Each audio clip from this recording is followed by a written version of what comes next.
Billionaires are rallying behind Donald Trump to help him close his fundraising gap with Joe Biden.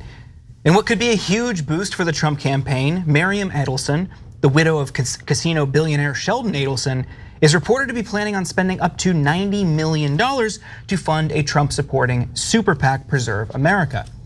How much Adelson will donate to the super PAC is unclear, though the person familiar with her plan said the group was expecting to spend more than it did 4 years ago when Adelson and her late husband Sheldon donated $90 million to Preserve America. Their funds accounted for about 85% of what the organization raised in total. So just how big of a conservative force is she? The biggest.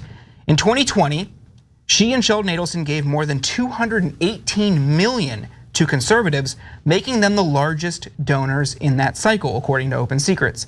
She also donated $25 million in the 2022 election cycle. Want to bring you guys in here quick before we have more.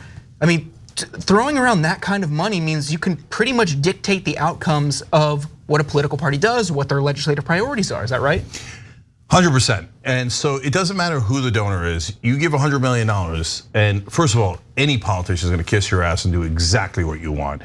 But then on top of that, it's Donald Trump who only cares about money.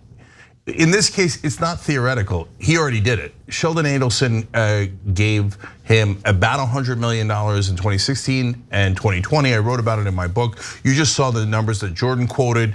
You know, we're in the hundreds of millions here by the Adelsons. So I'm gonna give you a quick list here, and I knew I was gonna forget something. It's a long list, but there's already something I forgot, which I'll fill in for you guys. This is what Sheldon Adelson, Miriam Adelson's late husband, got from Donald Trump after he bribed him legally with hundreds of millions of dollars. So here's the list. He resolved a corruption case in his favor. He had done corruption in China. Trump made it go away for a very, very small fine. He lowered the repatriation tax because most of Adelson's money is in China. It's in his casinos in Macau. He got to bring it back at 8% instead of 35%. That's just a gift of literally billions of dollars to the Adelson family. So that's why they have money to bribe Trump. They made great return on investment. He also lowered the estate tax just in time before Sheldon died and passed all the money to his wife. He lowered the corporate tax, which of course helps them. He helped to defeat union and labor rights within the casinos. He moved our embassy in Israel, which was a huge priority for Sheldon Adelson, from Tel Aviv to Jerusalem. And he gave the Presidential Medal of Freedom to Miriam Adelson as a tchotchke, as a throw-in, right? And the one I forgot, he banned online gambling so that Sheldon Adelson's casinos in Vegas could do better. I mean, brazen, obvious, over-the-top bribes to Donald Trump. Now Miriam Adelson saying, I'm gonna give him 90 million more. So a couple of things are gonna come out of this. Number one, those are all facts. This is my guess now. My guess is because Adelson and then two giant Wall Street guys, Ackman and Schwartzman, also are now backing Trump, they're gonna get an establishment vice president.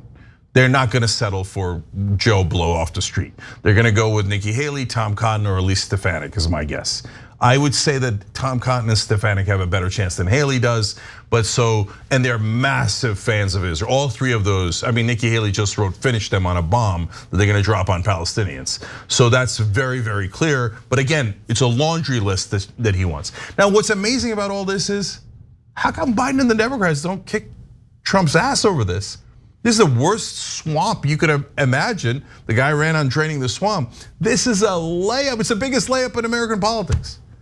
But Biden won't say a word. The entire Democratic Party won't say a word because they also take donor money.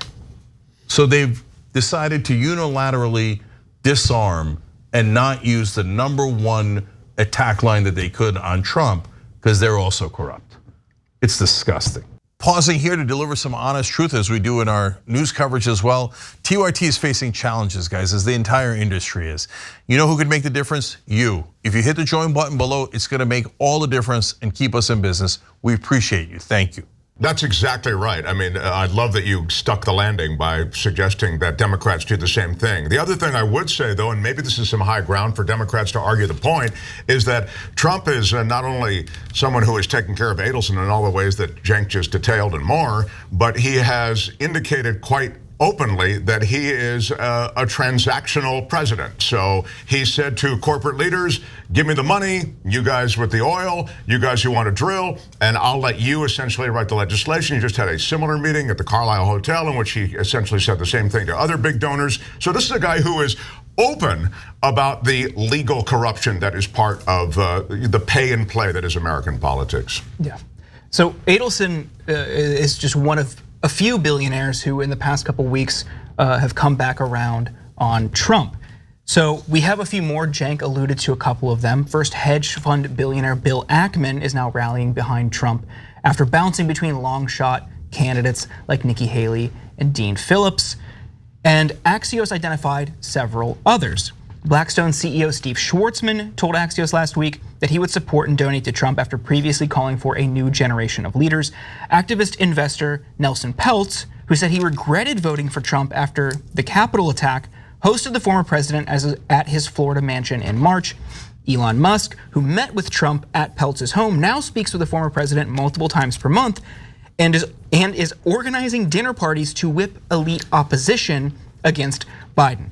Now, on January 8th, 2021, on his own podcast, David Sachs said this about Trump. I think he's disqualified himself from being a candidate at a national level again. It's clearly off the table. And his co-host, Chamath Palihapitiya, took this bold stand in 2020. Earlier this year, I decided to donate to the Democrats whenever Trump did something cruel, reckless, or strategically incomprehensible. He has exceeded all of my expectations. He's responsible for $750,000 to the Dems and counting. That's brave.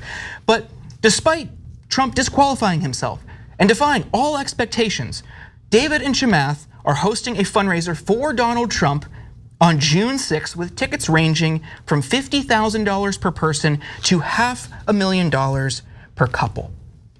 That is just egregious. Those two are just, they just seems like they're saying something because it was politically expedient or it was just convenient for them to take a stand right after January 6th or during the election to save face. Now it doesn't matter. Mark, you and I were talking before the show. It's all about tax cuts. It's tax cut to them. I mean, because they're that next generation, right? Adelson's wife is one of these are the younger guys. The guy Sachs is one of the founders of PayPal. Chamath is one of the handful of people at the ground floor of Facebook. So they have insane money. These are the tech bros you hear about. But now they're kind of approaching middle age or are in middle age, and they care about protecting that money. Billions of dollars. I mean, Sachs actually started another startup after PayPal called Yammer. That was incredibly successful too. So these guys, all they have to do is protect their money. There's no other reason that I can see, certainly from the cultural wedge issues that are such a big part of American politics now. I don't see them lining up with Trump or the right. And yet, I know them a little bit because I played cards with them many years ago, but I do see how they want to protect their fortunes. And protecting their fortunes is, I think, what this is all about. Yeah, I don't think it's complicated. This is not one that requires incredible expertise. So some people think, oh, they're doing it just for Israel, for example. No. Some of them care about Israel. That's normal, and people from Albania care about Albania, okay? But that's not what unites them. Chamath, Elon Musk, Israel, I mean, I don't know if they have any love for it. I don't know, they have no connection to it, nothing. No, there's one thing that connects them all, money. Tax cuts and deregulation. Those are the things that they want most. So all these guys have figured out, oh yeah, who cares if the world burns? I just want to keep more of my money. And so I'll do anything for money. So look, a lot of these guys are not the world's most holy business people.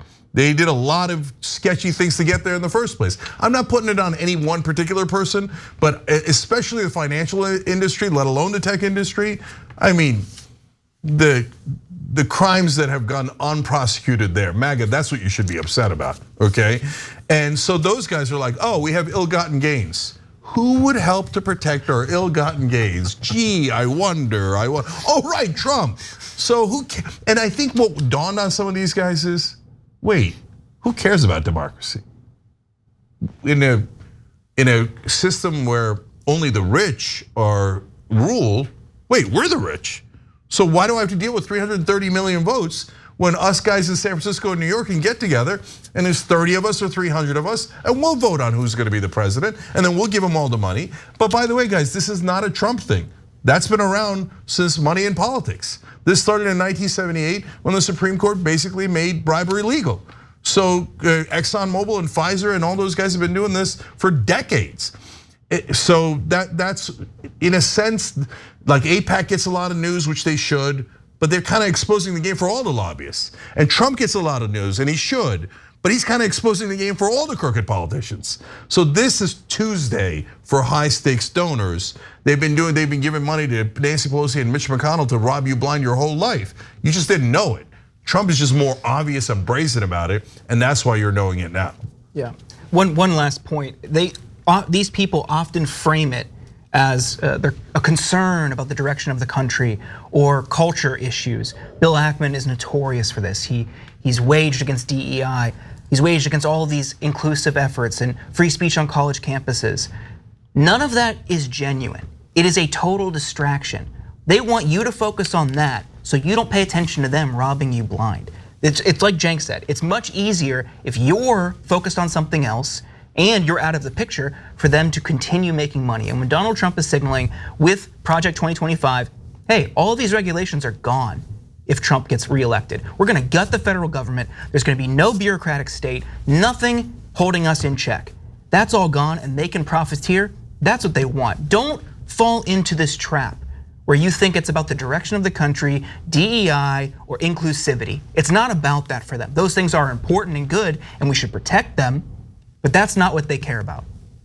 Yeah, by the way, I did not pick Albania out of a hat. The first congressman I ever voted was a Republican who was friend of Albania, and he would go to Albanian Americans and collect checks from them.